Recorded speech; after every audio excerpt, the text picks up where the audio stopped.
Olá, sejam todos bem-vindos a mais uma apresentação aqui no nosso canal. No mês de outubro de 2025, o governo federal lançou novas regras para financiamento de imóveis pelo sistema financeiro habitacional, onde um dos principais pontos foi a elevação do valor máximo do imóvel a ser financiado, que era de R$ 1,5 milhão, passou para R$ 2.250.000, possibilitando então que uma nova parcela de pessoas pode ter acesso ao financiamento com prazos mais longos e juros mais acessíveis.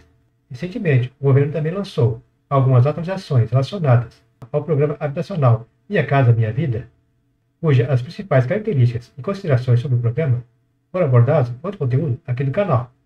Estarei deixando esse material no final dessa apresentação, caso seja do interesse entender um pouco mais sobre o programa Minha Casa Minha Vida.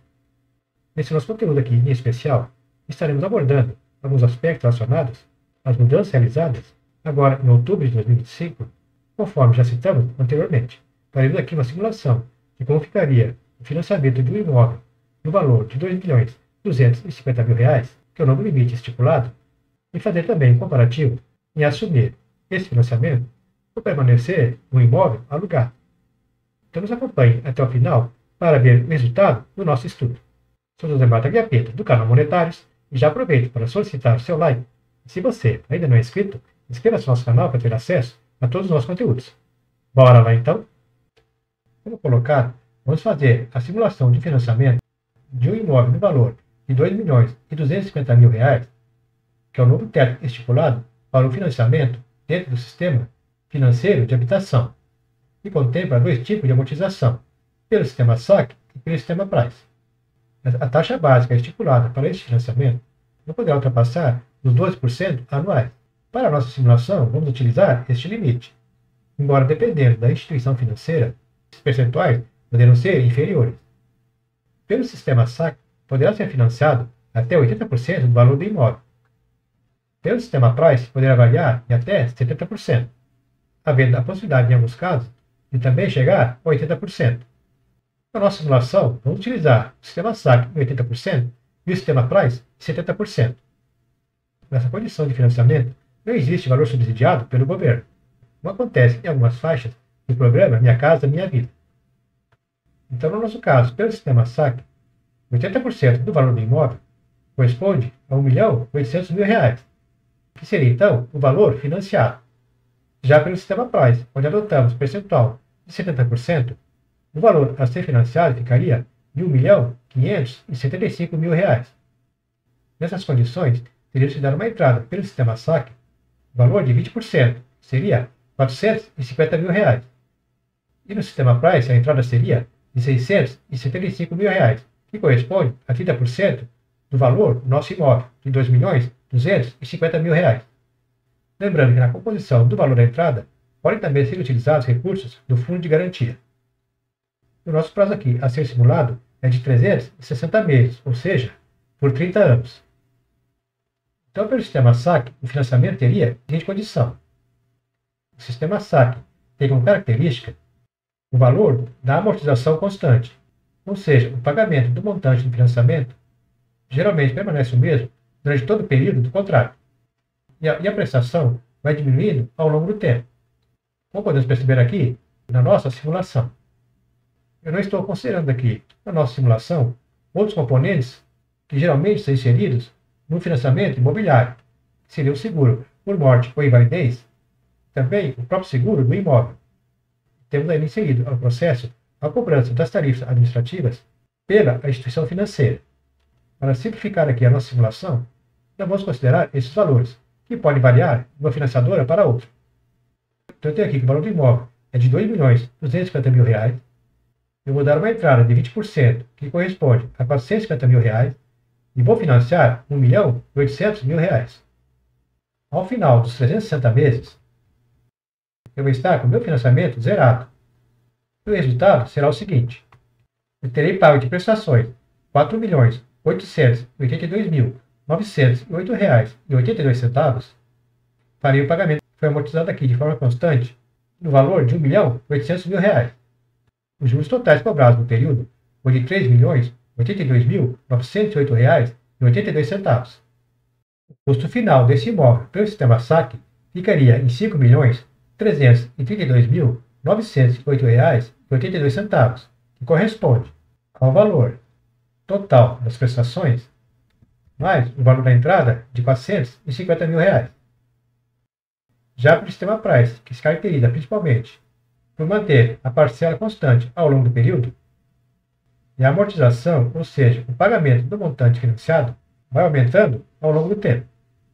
Então eu teria aqui o mesmo valor do imóvel, estarei dando uma entrada de 30% do valor do mesmo, que corresponde a R$ 675 mil, e vou financiar R$ 1.575.000.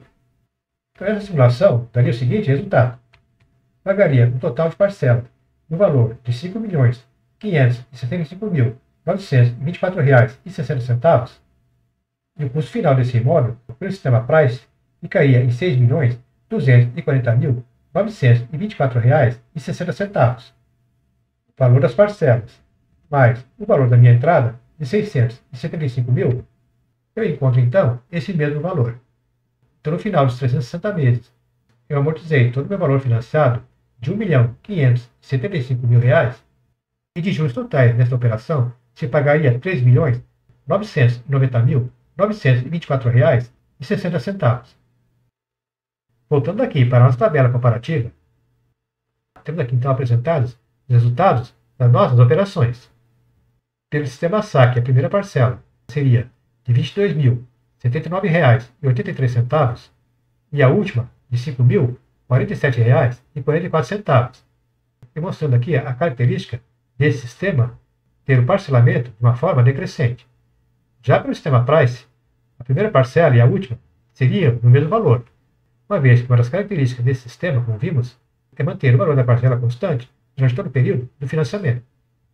Então eu teria aqui a parcela no valor de R$ 15.460,90, conforme vimos aqui na nossa simulação. E no sistema saque, então, eu tenho a nossa primeira parcela de R$ 22.079,83 e a última parcela de R$ 5.047,44. Valores esses, então, reportados para a nossa tabela resumo.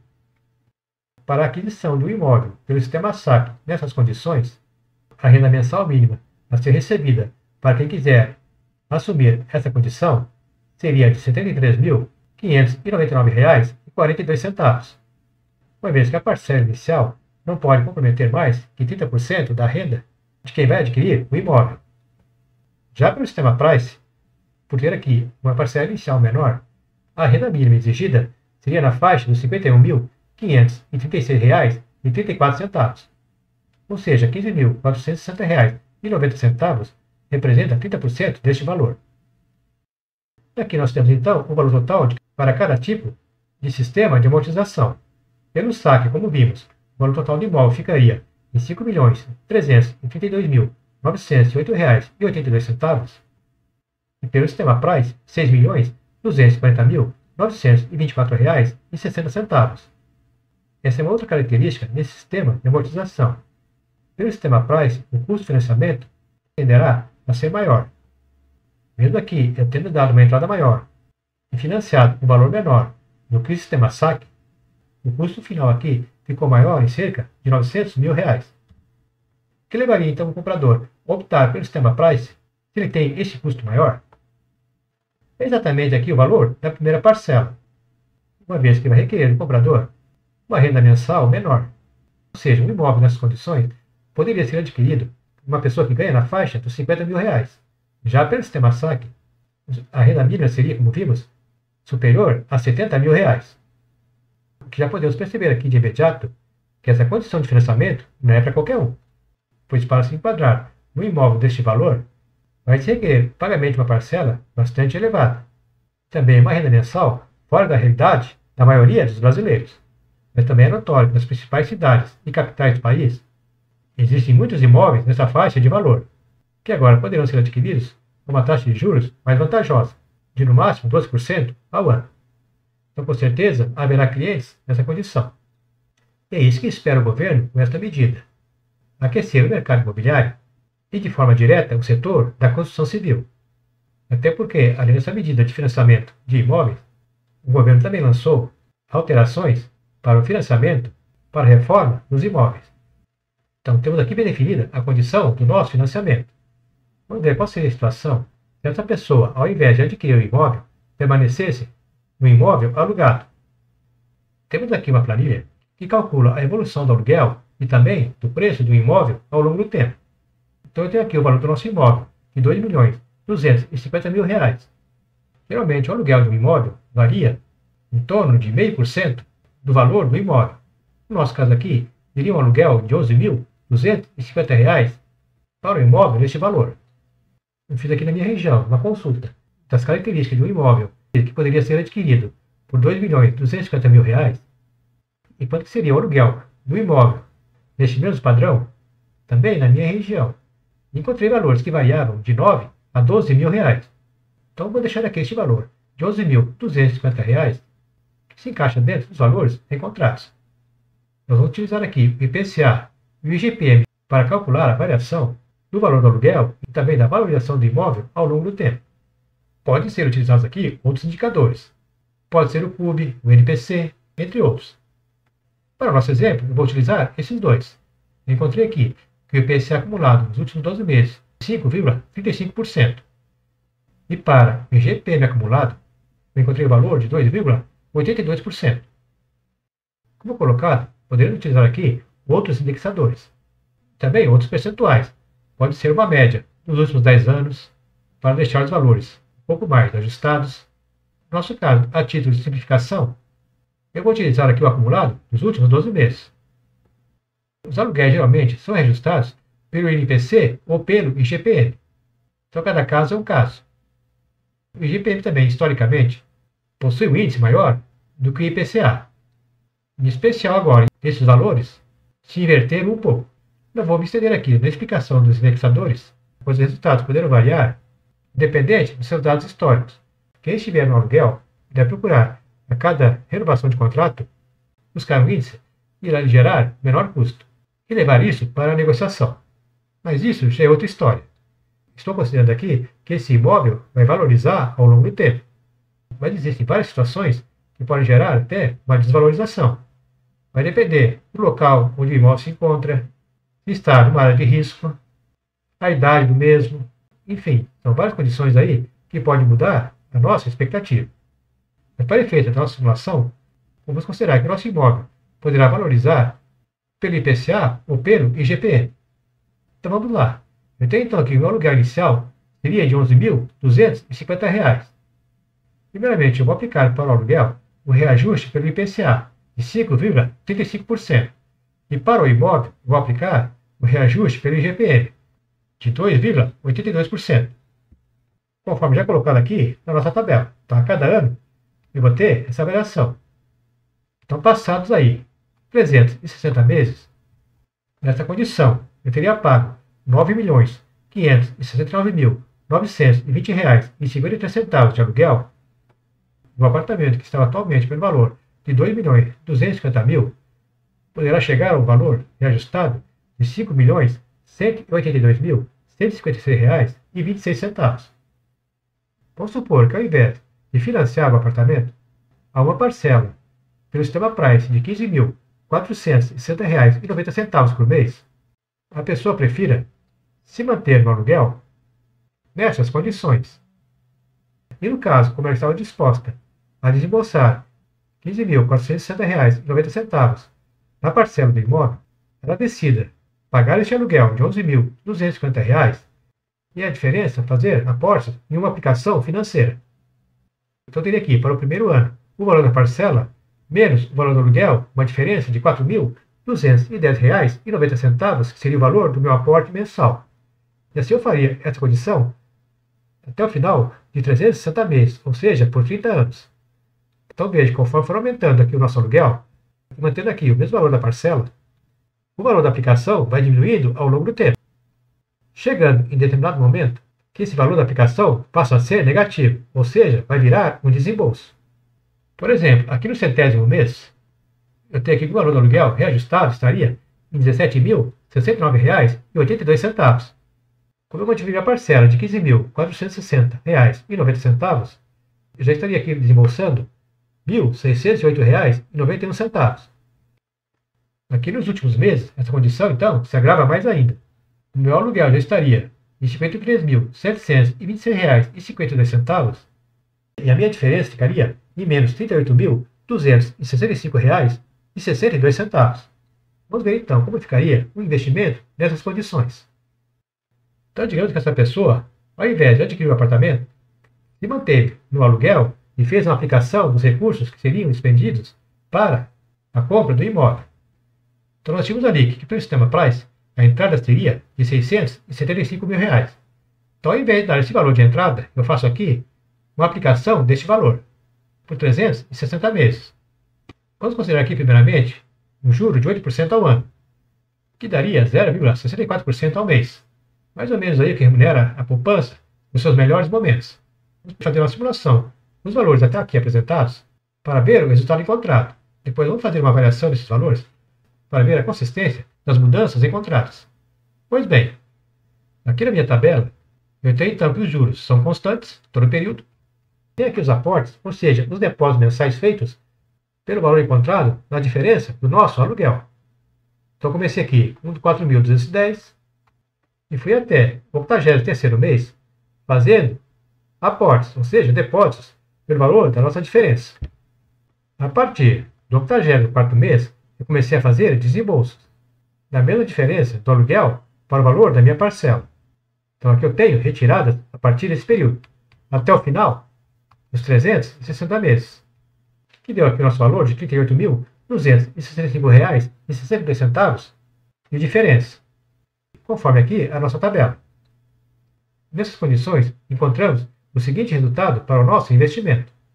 Eu tive aqui o investimento inicial de R$ 675 mil, tive aqui os nossos aportes mensais, que totalizaram R$ 179.430,90, dando aqui um total de investimento de R$ 854.430,90. Então, esse é o valor investido, ou seja, a minha aplicação inicial mais o total dos meus aportes. Essa aplicação, remunerada a uma taxa mensal de 0,6434%, daria um total de rendimento no período, ou seja, por 30 anos, de R$ 3.843.504,91, dando aqui um total da minha aplicação, ou seja, o rendimento mais o valor aplicado, R$ 4.697.935,81. Como encontramos para o nosso processo a necessidade de retiradas, que totalizaram R$ 4.187.556,95, que seria a totalização da diferença do nosso aluguel para a parcela a menor, o saldo final da minha aplicação ficaria em R$ 510.378,86. Vamos visualizar toda essa situação em uma única tabela. Então temos aqui uma tabela resumo com tudo que foi aqui demonstrado, que eu chamo de situação número 1. Eu vou fazer também uma outra condição, que eu chamarei de situação número 2, para vermos duas condições que podem ser possíveis nesse processo. Então eu tive aqui, para o financiamento, pelo sistema Price, nós tivemos a seguinte condição. O valor financiado do nosso apartamento de R$ 2.250.000 foi de R$ 1.575.000. O valor final do apartamento financiado ficou em R$ 6.240.924,60. Neste imóvel foi pago de juros, mais o valor da entrada, o valor de R$ 4.665.924,60. Como podemos ver aqui, eu tenho o valor dos juros mais o valor da entrada, de R$ 675.000. No aluguel, nós tivemos o seguinte resultado. A primeira parcela foi de R$ 11.250, que me deu um custo total de R$ 9.569.920,53. Então, esse seria o valor do nosso custo com o aluguel. Nosso investimento foi no valor total de R$ 854.430,90, conforme aqui já apresentado. Depois da remuneração e das retiradas, totalizou R$ 510.378,86. Aqui reportado, nos deu um saldo negativo de R$ 344.052,04. O valor atualizado do imóvel ficou da seguinte forma. Atualmente ele custava 2.250.000 e pelo reajuste do IGPM, ele chegaria a um total de R$ 5.182.156,26, ou seja, uma diferença de R$ 2.932.156,26. Pelo sistema Price, tanto a parcela inicial como a final é no mesmo valor, no nosso caso de R$ 15.460,90. Já o nosso aluguel, a menor parcela, que foi a inicial, foi de R$ 11.250, e a maior, ou seja, a última, foi de R$ 53.726,52. Como vimos aqui na nossa tabela. O impacto dessa condição no investimento foi o seguinte: eu comecei aplicando R$ 4.210,90 no primeiro mês, e no final ter que sacar R$ 38.265,62 para cobrir a última parcela de R$ 53.000. Na relação do financiamento com a valorização do imóvel, eu tive o seguinte resultado. O valor total do financiamento deu R$ 6.240.924,60. E como o valor atualizado do meu imóvel no final dos 30 anos ficou em R$ 5.182.156,26, eu teria aqui um prejuízo no financiamento de R$ 1.058.768,34. No caso do investimento, no final eu tive aqui um valor de saldo de R$ 510.378,86. Se eu tivesse ficado no aluguel e feito o investimento, se eu tentasse comprar esse mesmo apartamento daqui a 30 anos, me faltaria R$ 4.671.777,39. Então, nessa condição, apesar da valorização do imóvel não ter cobrido o preço do nosso financiamento, ficar no aluguel, o prejuízo seria bem maior. Vamos rapidamente ver uma outra condição. Digamos que agora eu vou reajustar o meu aluguel pelo IGPM em 2,82% e a valorização do imóvel pelo IPCA de 5,35%. Veja que agora mudou totalmente a configuração dos aportes e também dos nossos saques. Até o mês 143 vou ter aportes, e a partir de aí então que eu começaria a ter os desembolsos. Nessa nova condição, o valor total do meu aluguel ficaria em R$ 6.253.291,11. E o meu imóvel de R$ 2.250.000 chegaria no valor de R$ 10.745.304,24. Lembrando que eu mudei aqui a variação dos nossos indicadores. Vamos ver agora como ficaria a nossa nova tabela com esses novos valores. Agora, aqui na nossa aplicação, eu vou ter uma nova condição de aportes e também de retiradas. Então vamos pegar esse valor aqui, do aluguel, que é a nossa diferença da parcela do financiamento com o aluguel mensal, e vamos jogar lá a parte positiva como aporte. Copiar, colar aqui na nossa coluna de aportes. Então agora meus aportes foram até o mês 142 e não mais até o 83 como anteriormente. Vamos também agora lançar os valores para as nossas retiradas a partir deste período. Então zeramos aqui esses valores e vamos inserir esses novos.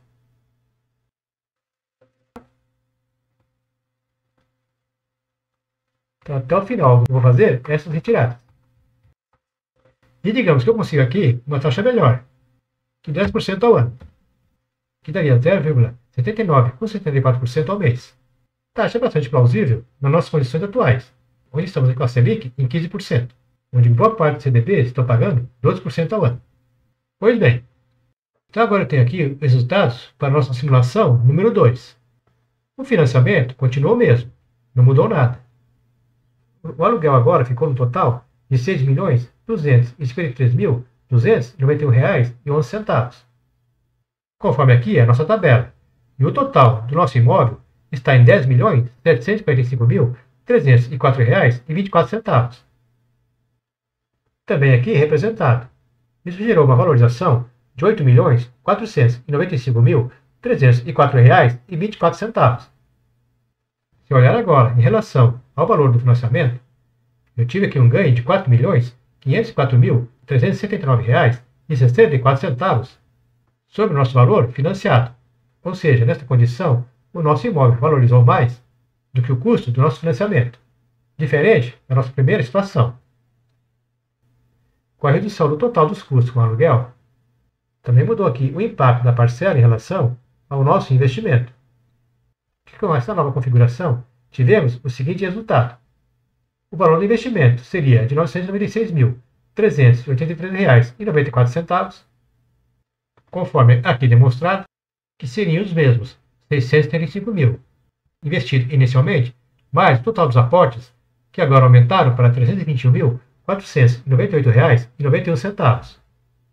O rendimento total agora encontrado foi de R$ 13.813.342,19, gerando aqui um total para esse financiamento de R$ 14.799.841,10, diminuindo deste valor o total das nossas retiradas, que agora somam R$ 1.023.506,21, que é a nossa diferença do valor da parcela com o aluguel, que em determinado momento passou a ser maior do que a mesma, gerando aqui um saldo para o nosso investimento de R$ 13.776.314,89. Então veja que agora, nessa segunda condição, eu poderia ter ficado no aluguel durante 30 anos e no final do período, com o saldo do meu investimento de R$ 13.776.314,89, eu compraria o mesmo apartamento, que estaria custando R$ 10.745.304,24 à vista, e ainda me sobrariam R$ 3.031.010,65. Então, nessa segunda condição, diferente da primeira, ficar no aluguel e fazer o investimento do valor que seria aplicado no imóvel daria um baita resultado. Claro que nem essa condição, nem a primeira, pode ser considerada definitiva. Tudo vai depender da valorização do imóvel, dos percentuais de reajuste, do comportamento do meu investimento, principalmente o que se refere às taxas de juros obtidas. Enfim, são várias condições que devem ser analisadas em cada caso. Nós temos aqui no canal um outro estudo, onde fizemos este mesmo comparativo entre o aluguel e o financiamento para imóveis de menor valor, e chegamos à mesma conclusão. É melhor alugar ou financiar o imóvel vai depender, como colocado, das taxas de juros obtidas e também das condições de valorização dos nossos investimentos. Então é importante que, ao longo do tempo, vá-se analisando o comportamento de cada uma das condições e tomar a decisão no melhor momento possível. Qual será este momento? Vai depender das condições encontradas. Por exemplo, eu coloquei aqui que a taxa básica de juros é de 12%, mas digamos que alguma instituição ofereça 10%. Veja que os custos finais do financiamento já reduziram bastante, assim como os valores das parcelas e também da renda mínima exigida. Então é importante sempre buscarmos aqui a menor taxa possível de juros encontradas no mercado financeiro. Lembrando que essa taxa deve ser a taxa efetiva total, que poderá ser composta, como nós vimos, por outros elementos, como taxas, seguros, tarifas e outros valores que podem ser adicionados pelas financiadoras ao processo de financiamento.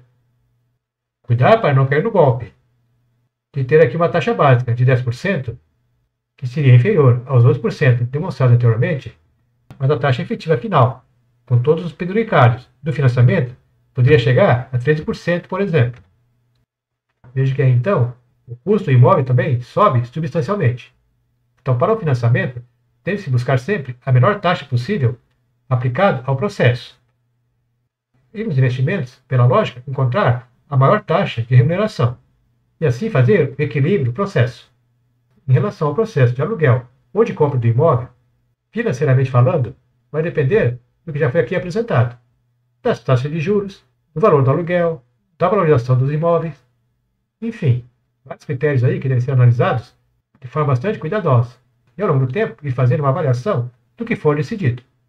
Mas geralmente, quando o valor da parcela de um financiamento for menor ou não muito superior ao valor que você está pagando de aluguel, o financiamento, sem dúvidas, seria a melhor alternativa. Desde que, como vimos, você faça uma pesquisa para ver se a localização onde está sendo adquirido esse imóvel irá ter tendência de valorização ou desvalorização do mesmo. Pois bem, finalizado aí esse detalhado estudo, podemos perceber que o que dizem por aí, que o aluguel é sempre melhor do que financiar um imóvel, não é uma verdade. Mas também, dependendo da condição, pode ser a melhor alternativa. Então, como saber qual decisão a ser tomada? A melhor forma é fazer estudos como esses aqui apresentados. E dentro de cada realidade, de localização, de preço, de condições financeiras, e avaliar uma condição própria e individual qual seria a melhor alternativa entre os vários cenários apresentados. O nosso estudo aqui não visa determinar qual seria a melhor opção. Por isso mesmo demonstramos as duas possibilidades, entre tantas outras que podem ser evidenciadas. O que esperamos com isso é trazer a reflexão da importância do planejamento, principalmente quando formos adquirir um imóvel que despende de valores altos e de altos custos financeiros. O que vimos aqui também no nosso exemplo é que adquirir um imóvel de R$ 2.250.000 não é para qualquer um, pois requer um alto valor para a parcela e também de remuneração mínima, que não é a realidade da grande maioria da população. Se você tem alguma colocação ou alguma consideração a fazer, deixe aí o seu comentário. E se você gostou deste material, nos ajude com o seu like. E não esqueça de inscrever-se no nosso canal para ter acesso a todos os nossos conteúdos. Agradeço a atenção de todos e até uma próxima oportunidade.